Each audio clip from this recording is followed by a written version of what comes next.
As we begin our discussion of climate change, we will start with what is obvious and undisputed. Global temperatures are rising. Regardless of who measures it, the trend holds.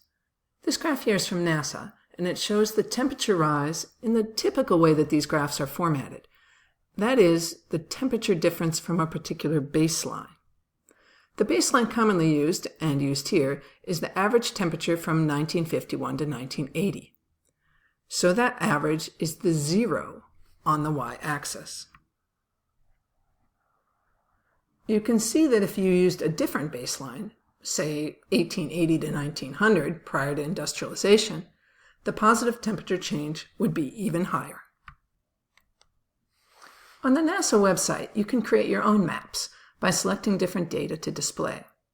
On the upper left here, I show the average May temperatures from 2000 to 2017 compared to the baseline May temperatures, again from 1951 to 1980. You can see that most of the world has warmed. You see yellows, oranges, and reds. And the average increase is about 0.65 degrees Celsius, or about 1.2 degrees Fahrenheit. On the lower left, I just used May data from the last 5 years. And you can see that the warming is even higher if we're only considering the last 5 years. The average is 0.8 degrees Celsius, or about 1.4 degrees Fahrenheit. Basically, recently the temperatures are rising faster. You might think 1 or 2 degrees Fahrenheit is not significant, but that's not the case. As your book points out, we're talking about climatic changes, not weather changes. And even a few degrees of climate change can have huge impacts on the melting of glacial ice, the intensity of tropical storms, the timing of flowering plants, the presence of sufficient soil moisture, the range of tolerance for aquatic organisms, etc. Check out what's been happening recently. All of the 10 hottest years since we've been recording temperatures, the 1880s, have been in the last 20 years. And recently we've really started seeing some heat. 2014 was the hottest year ever recorded, until 2015 beat it, and then 2016 beat 2015. Here's infographic 21.2 from your book, showing the observed changes in surface temperatures from 1901 to 2012. Nearly everywhere is heating up, with a few exceptions that you can probably explain yourself. Interestingly, though, as your book points out, it's not just temperature data that shows us that global climatic change is occurring. Pretty much everything you would expect to happen with rising temperatures is happening, and it can be documented.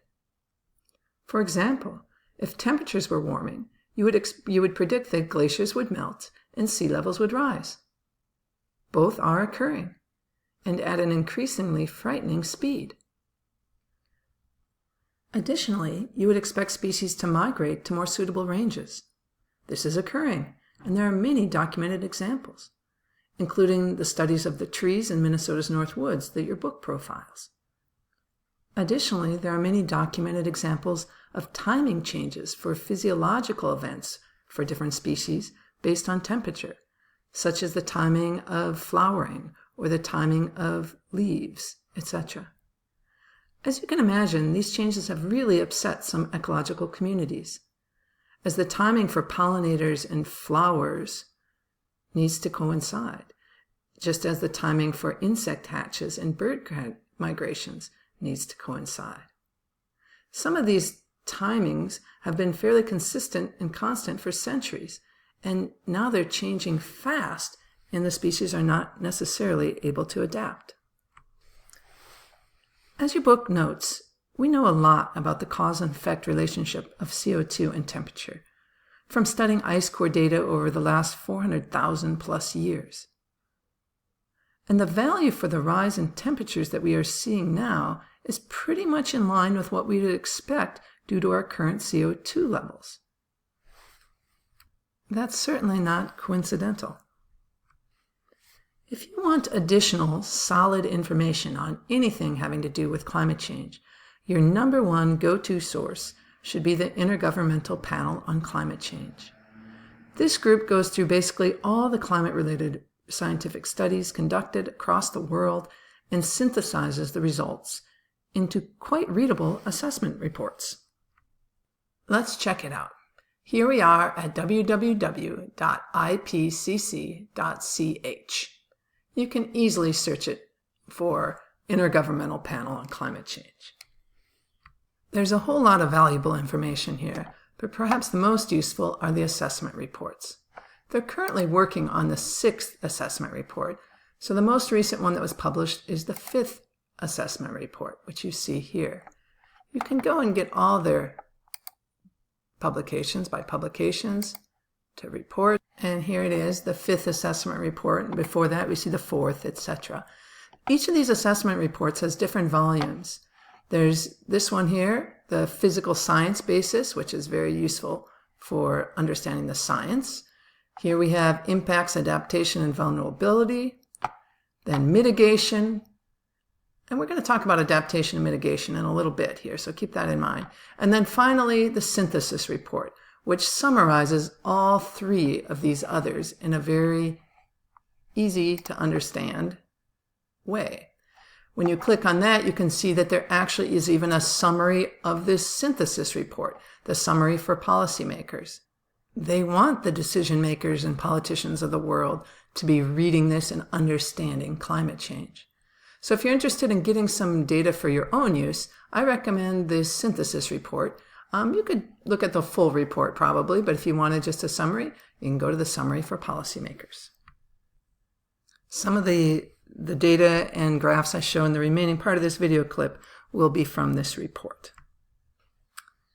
In 2007, the 4th assessment report, so not the current report, but the previous report, noted that the warming was certain. The term they used was unequivocal.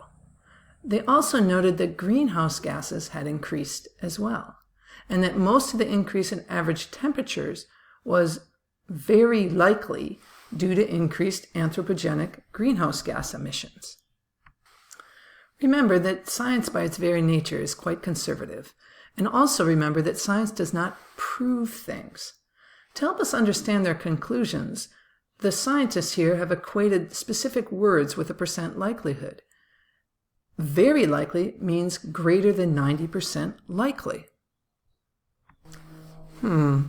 If I told you you were greater than 90% likely to win the lottery today, would you buy a ticket? Or if I told you you were over 90% likely to die in a car crash today, would you maybe decide to walk places? But somehow this conclusion, over 10 years ago, that we are over 90% certain that humans are the cause of climate change, this conclusion didn't have much of an effect, at least here in the United States. Why? Well, probably a large part of the reason is that action on climate change would have interfered with some of the most powerful corporations in the world's profits. Publicly available documents now show that Exxon knew about climate change and the likely disastrous impacts of climate change since 1977. Instead of action and a movement towards renewable energy, they instead helped mount a huge, well-funded misinformation and confusion campaign. In many cases, they didn't try to argue against climate change directly, but rather they just tried to confuse people or make them doubt science or misunderstand the science, make it all seem unclear and unknown. Well, the science has been clear and known for almost 40 years. Tragically, this seems like an excellent but sinister example of the tragedy of the commons. Oil executives knowing that they were damaging the planet and future generations, but they were more focused on quarterly profits and amassing huge wealth for themselves. Ironically, the former CEO of Exxon is now our Secretary of State, our highest level diplomat in the nation. Since 2007, as more data has come in, we might expect the scientific certainty to increase even further. And indeed, that's been the case. These are all quotes from the 5th assessment report. I'll just read the last one for you here. Anthropogenic greenhouse gas emissions have increased since the pre-industrial era and are now higher than ever. This has led to atmospheric concentration of carbon dioxide, methane, and nitrous oxide that are unprecedented in at least the last 800,000 years. Their effects, together with those of other anthropogenic drivers, are extremely likely to have been the dominant cause of the observed warming since the mid-20th century. So they've changed their wording. We're now talking extremely likely, or greater than 95% likely. Again, these reports aren't just a few scientists getting together. These are thousands of scientists encompassing and reading all the climate studies that exist and coming up with a synthesis. I wonder what the language will be in the 6th report. So anyway, the climate is warming and anthropogenic greenhouse gas emissions are the cause. So can we finally get on with it and do something about it? Before we talk about what we can do, we're going to actually backtrack in this next video clip and talk about how the greenhouse effect works and how climate change effectively works.